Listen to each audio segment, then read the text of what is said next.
Masih banyaknya titik parkir liar yang ada di Kota Palembang membuat Dinas Perhubungan Kota Palembang terus berupaya mengatasi persoalan parkir tersebut.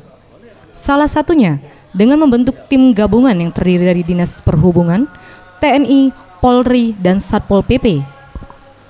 Tim gabungan ini akan mulai bekerja pada 23 April 2018 dengan masa kerja selama 3 bulan ke depan dan bertugas setiap hari yang terbagi dalam 2 shift untuk memantau 24 titik parkir liar yang menarik tarif di luar ketentuan, di antaranya kawasan Kolonel Atmo, 16 Ilir, BKB, Cinde, Pasar Kilometer 5, serta Mall. Selain tim gabungan, juga dibentuk tim satuan khusus yang bertugas mencari juru parkir yang tertangkap tangan meminta tarif melebihi ketentuan untuk diserahkan kepada pihak kepolisian. Kita pertama melakukan patroli, menempatkan para petugas di titik-titik yang rawan. Ada 24 titik, ya. 24 titik yang memang selama ini rawan sekali terjadi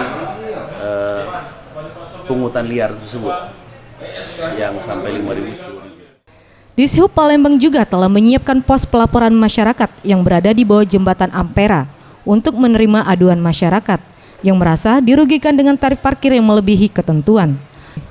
Tim Liputan Sriwijaya TV.